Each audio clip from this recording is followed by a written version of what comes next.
QC Gov Hakot Awards. Umani ng iba-ibang parangal ang lokal na pamahalaan. Overall most competitive local government unit sa buong bansa ang QC sa ilalim ng Highly Urbanized Cities category sa ikatlong sunod na taon. Humakot din ng parangal ang lokal na pamahalaan sa iba pang kategorya sa ginanap na Philippine Creative Cities and Municipalities Competitiveness Congress ng Department of Trade and Industry. Binigyang diin ni Mayor Joy Belmonte ang kahalagahan ng pagsusulong ng mabuti at maayos na pamamahala sa pagiging isang competitive city.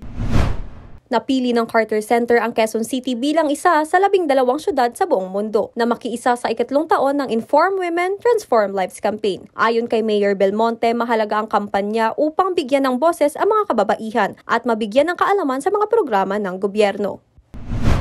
Ginawaran si Mayor Belmonte ng Tanglaw ng Bayan Award bilang pagkilala sa mahusay niyang pamumuno sa Quezon City. Nagsilbing commencement speaker ang alkalde sa ginanap na 2023 year-end commencement ceremony ng Polytechnic University of the Philippines.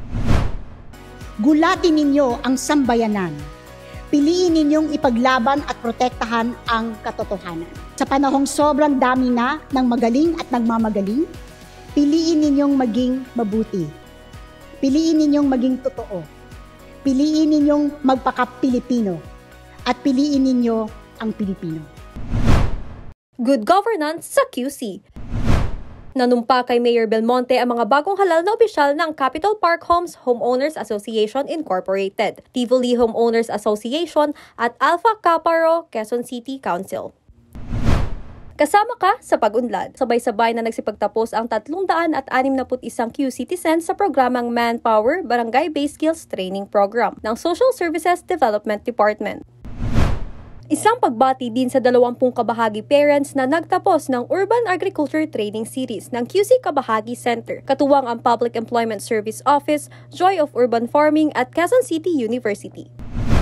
Idinaos ng Public Employment Service Office at World Vision Development Foundation Incorporated, Project Against Child Exploitation ang Quezon City Program Implementation Subcommittee on Child Labor Strategic Planning 2023 to 2028 upang mas mapalakas ang mga programa ng lungsod kontra child labor.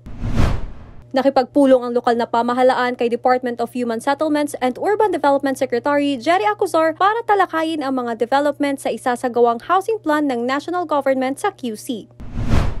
Isang pagpupukay sa 142 barangay ng lungsod. Kinilala ang mga barangay na nagpamalas ng mahusay na serbisyo at ang Loyalty Service Awardees na nagsilbi sa loob ng 20 taon at higit pa sa 28th Barangay Day.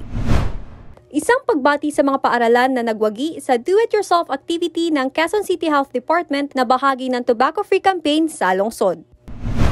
Nagsagawa ng Operation Center Manual Updating and Testing Seminar ang Quezon City Disaster Risk Reduction and Management Office, kasama ang ilang departamento upang mapabuti pa ang proseso ng lungsod pagdating sa Disaster Risk Reduction and Management. Formal nang ibinahagi ng Clean Air Asia ang Air Quality Management Plan sa QC Gov na magsisilbing basihan ng lokal na pamahalaan sa pagbubuo ng polisiya at programa para mapabuti pa ang kalidad ng hangin sa lungsod. Ibinahagi ni Business Permits and Licensing Department Head Margie Santos ang mga hakbang ng lokal na pamahalaan para suportahan ang mga MSME sa lungsod sa isinagawang Ease of Doing Business Forum ng Department of the Interior and Local Government. Congratulations sa QC Public Affairs and Information Services Department na kinilala ng Quezon City Council dahil sa natatangin nitong kontribusyon sa pagpapalaganap ng tama at napapanahong impormasyon sa mga Q-citizen. Bumisita kay Mayor Belmonte sa Philippine Ambassador to Denmark Leo Herrera Lim at kanyang kabiyak na si Fidelis Herrera Lim.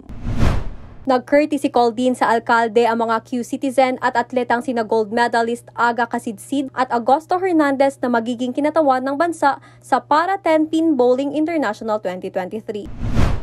Maraming salamat sa Skywell Trading and Solutions Incorporated sa idinonate nitong 130 printers na ipapamahagi sa mga pampublikong paaralan sa 6 na distrito.